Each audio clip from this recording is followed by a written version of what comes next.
அனைவருக்குமே வணக்கம். சற்று முன் கிடைத்திருக்கக்கூடிய ஒரு மிக மிக முக்கியமான செய்தி ஒன்று வெளியாகியுள்ளது.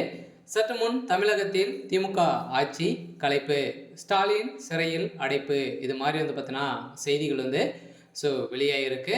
சில தமிழகத்தில் சமீப காலத்தில் இருந்து பார்த்தீங்கன்னா ஒரு மிகப்பெரிய பிரச்சனையாக தான் போயிட்டு வந்திருக்கக்கூடிய நிலையில் பார்த்தீங்கன்னா இப்போ அதிரடியாக திமுகவுடைய ஆட்சி சட்ட ஒழுங்கை மீறி நடக்குது அப்படின்ற மாதிரி ஆளுநர் ஆர்.என். ரவி அவர்கள் பார்த்தீங்கன்னா போட்ட உத்தரவின் அடிப்படையில் இன்னுமே 24 மணி நேரத்தில் பார்த்தீங்கன்னா உங்களுடைய கதை முடிய போகுது அப்படின்ற மாதிரி தான் இப்போ தகவல் வெளியாகி வந்திருக்கக்கூடிய நிலையில் இப்போ திமுகவுடைய ஆட்சி கலைக்கப்படும் அப்படின்ற மாதிரி பேச்சுவார்த்தைகள் நடந்துட்டு இருக்கு. சொல்லலாம் பார்த்தீங்கன்னா இப்போ டெல்லியில் இந்த பேச்சுவார்த்தைகள் நடந்துட்டு இருக்கிறதாக ஒரு தகவல் வெளியாக இருக்கு.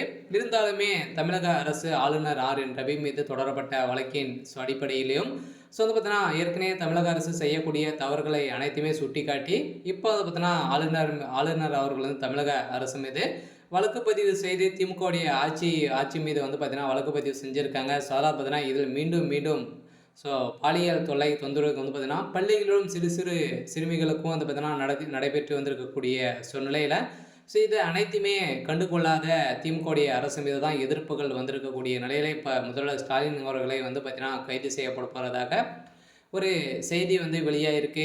இதை பற்றி இந்த வீடியோவில் பார்க்கலாம். அதுக்கு முன்னாடி நம்ம சேனலுக்கு இப்போ தான் நீங்கள் முதல் முறையாக வந்திருக்கீங்க அப்படின்னா மறக்காமல் நம்மளுடைய சேனலை சப்ஸ்கிரைப் பண்ணி சப்போர்ட் பண்ணுங்கள். வாங்க வீடியோக்குள்ளே போகலாம். பார்த்தீங்கன்னா சமீப காலத்திலேருந்தே திமுகவுடைய ஆட்சி சட்ட ஒழுங்கு மீறி நடந்துட்டு இருக்குதா அப்படின்ற மாதிரி நிறைய கட்சி தலைவர்களும் மக்களிடையும் பார்த்தீங்கன்னா விமர்சனங்கள் நிறைய எழுந்திருக்கக்கூடிய நிலையில் எங்கே பார்த்தாலும் பார்த்தீங்கன்னா இந்த அண்ணா பல்கலைக்கழகத்தில் நடந்த சம்பவத்தின் அடிப்படையில் பார்த்தாலே பார்த்தீங்கன்னா எங்கே பார்த்தாலும் பாலியல் தொல்லை அப்படின்ற மாதிரி பள்ளிகள்லேயே பார்த்தீங்கன்னா தலைமை ஆசிரியரே இது மாதிரி செஞ்சுருக்காரு அப்படின்ற மாதிரி இப்போ வெளியேறக்கூடிய செய்தியின் அடிப்படையில் தான் பார்த்தீங்கன்னா அமைச்சர் அன்பில் மகேஷ் பொய்யாமொழி அவர் மீதே வழக்கு பதிவு செஞ்சுருக்காங்க.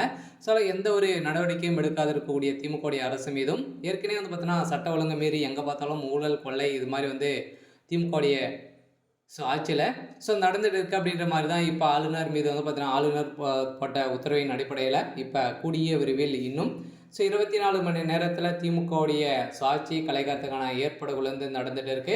இருந்தாலும் இந்த அண்ணா பல்கலைக்கழகத்தில் நடந்த பாலியல் தொல்லை அடிப்படையிலும் திமுக சார்ந்த பிரமுகர்களும் பார்த்தீங்கன்னா திமுக இருக்கக்கூடிய முக்கிய புள்ளிகள்லாம் இதில் சிக்கியிருக்காங்க. அவங்களுக்கும் தான் சேர்த்து ஒட்டுமொத்தமாக போட்டிருக்கக்கூடிய உத்தரவின் அடிப்படையில் கூடிய விரைவில் திமுகவுடைய ஆட்சிக்கு கெடு வைக்கக்கூடிய நிலைக்கு தான் இப்போ தள்ளப்பட்டிருக்கு. இருந்தாலும் மீண்டும் தான் முதல்வர் ஸ்டாலின் தலையில் ஒரு மிகப்பெரிய இடியாக விழுந்திருக்கு. சரி, ஓகே. இன்னைக்கான அப்டேட் பார்த்தீங்கன்னா இதுதான். மறக்காமல் நம்மளுடைய சேனலை சப்ஸ்கிரைப் பண்ணி சப்போர்ட் பண்ணுங்கள். தேங்க்யூ.